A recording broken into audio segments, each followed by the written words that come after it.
Hello everybody, Mark, aka the Nerdy Punk, back again today for a new video. Today's video is going to be a quick review slash unboxing of Season 1 of Game of Thrones.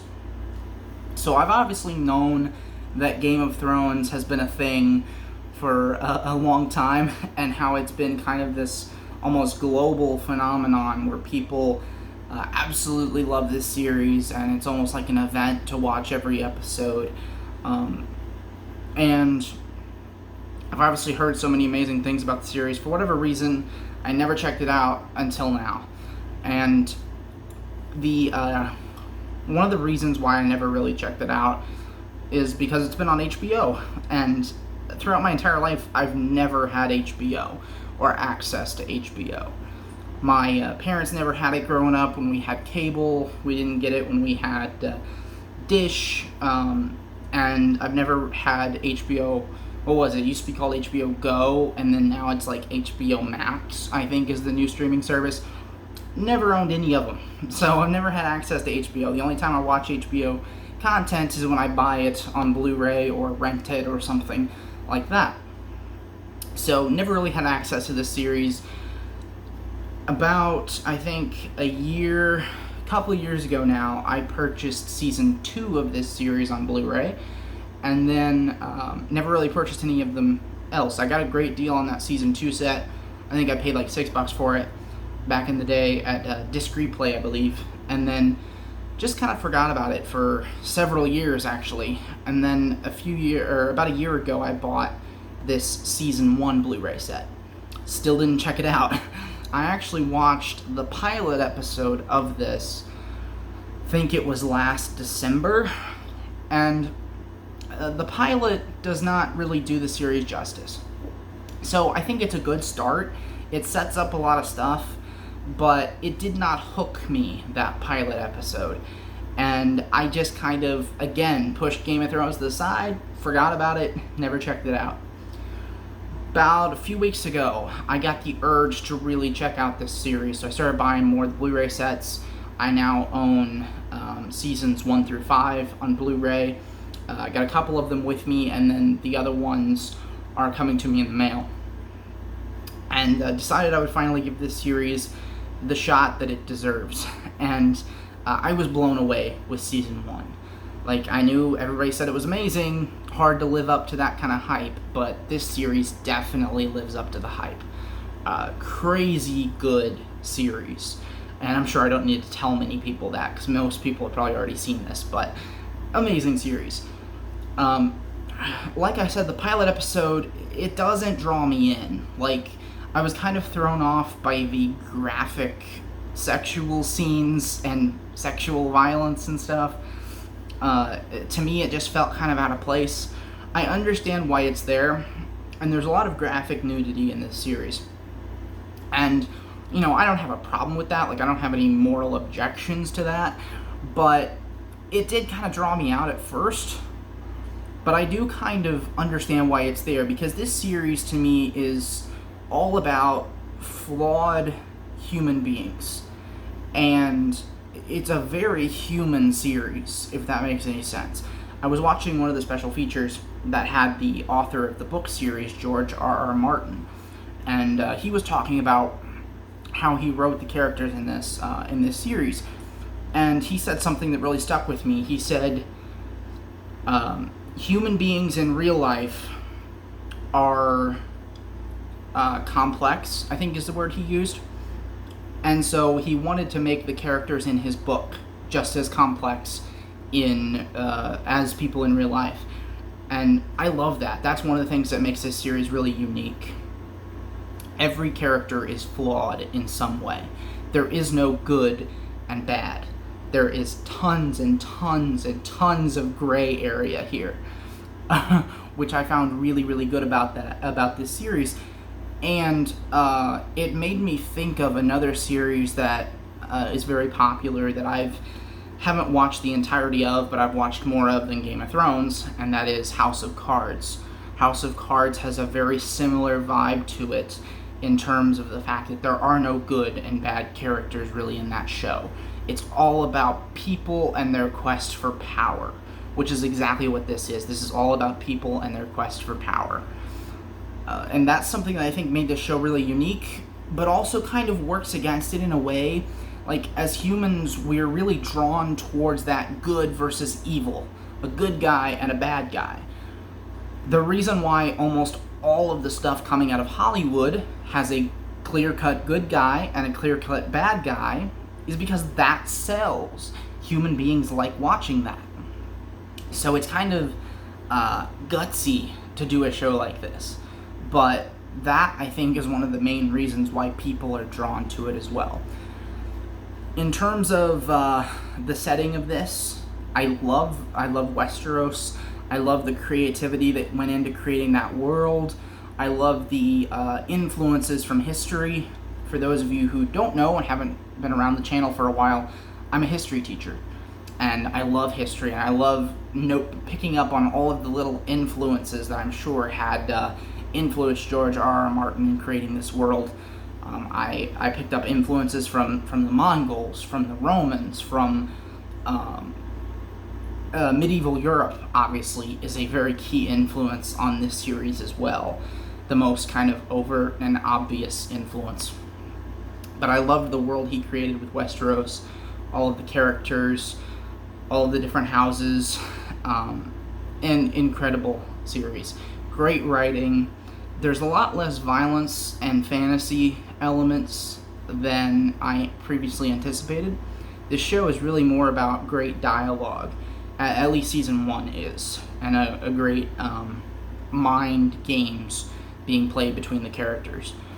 I've never hated a character more than Joffrey from this show, and if you've seen the series, you know what I'm talking about.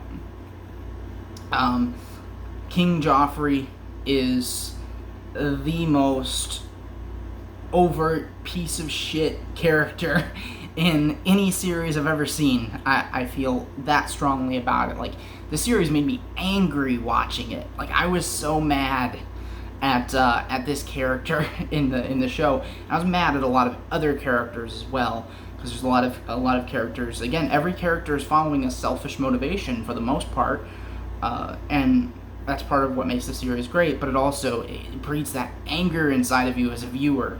Like, you hate these characters because of what they're doing to the other characters, and that to me is a testament of the greatness of this show as well, that it could evoke that visceral response from me, that very deep hatred. So I loved this first season. It's only 10 episodes, but the episodes are pretty long. I think the shortest episode is 50 minutes, and then it goes up to close to an hour and a half, I think, for 1 or 2 of the episodes. So a lot happens in 10 episodes. 10 episodes may seem short, but I think all of the seasons 1 through 6, I think, maybe it wasn't 1 through 6, maybe it was 1 through 5 or 10 episodes. I forget. Towards the end of the series, they shortened it down even more. But to my knowledge, the episodes were still longer and close to an hour in length. Let me go ahead and unbox this real quick. In terms of, I don't really give series a grade.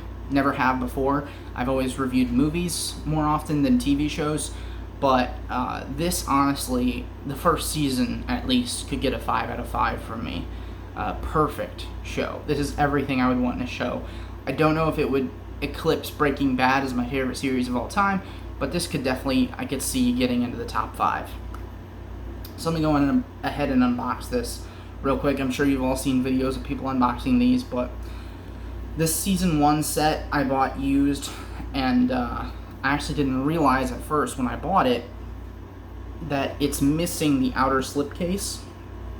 So there should be a slipcase that goes over this, but this is the cover on the inside of the slipcase. I believe all of my other sets are complete. They have the slipcase, and I might buy another copy of this, because copies of season 1 are very cheap. That's another thing right now. If you want to get into this series, you can buy a copy of season 1 for $5 to $10 online on Blu-ray. Really cheap, really good deals. As you get farther on into the seasons, it starts to get more expensive, but season 1 is very cheap right now. So you see on the cover there, Ned Stark sitting on the Iron Throne. And I don't know if you can tell, but there's some gloss on his sword there. I'll show you the spine here. There's the back and the side. This is the set that came with the DVD as well, so that's kind of cool. I probably won't ever watch the DVD, but there's a look at the DVD. It's got episode listing on the back, and it's just on flipper discs, but still cool that they added this in. And then you have the Blu-ray case. So you got a picture of Ned. On the back, you've got Tyrion Lannister. Another thing about this show, there are so many characters and so many different names for characters that it takes you a while. That's one of the reasons why I didn't get into it when I watched it earlier. There are so many characters that it's hard to follow what's going on. And I'll show you the episode guide in here. The episode guide was a big help for me in figuring out, okay, who this is, who this character is, what they're doing, and why they're showing it.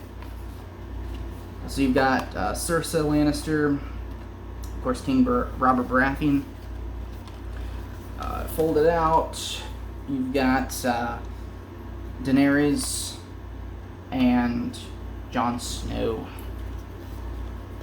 And then when you fold it all the way out, you've got your discs, your episode guide, and there's the rest of the discs.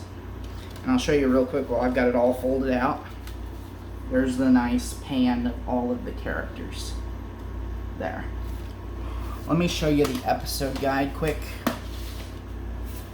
because like I said, this was a huge help for me. On the back, you've got a list of special features. When you open it, you'll see the list of the episodes and a little bio on each episode. And this is what I'm talking about that was a big help for me. You've got family trees of all of the major houses from the first season. So it really allows you to see, and it's got pictures of course as well, so like I can see who the person is on the screen and then figure out what family they belong to, what their relationship is to them, and all of that stuff. And then another really cool thing, when this folds out, it folds out to a map of Westeros, which was also really helpful, because I could hear people like mention things like the Narrow Sea, and I could look and see, oh, the Narrow Sea is right here. And then of course you got the north and the wall and everything. Really cool. And another reason why I thought about buying another copy of season 1 is not just to get the slipcase, but also if I bought another copy, I could put this awesome map in a frame and hang it up somewhere, and still have a copy of the episode guide in my new copy of season 1. So we'll see, but really cool episode guide, map, and character bios. The special features on this set are great as well. They have an entire like portal thing where you can go in and read and watch little short narratives about the history of not only all the families, but also the history of Westeros as well, which is really, really cool.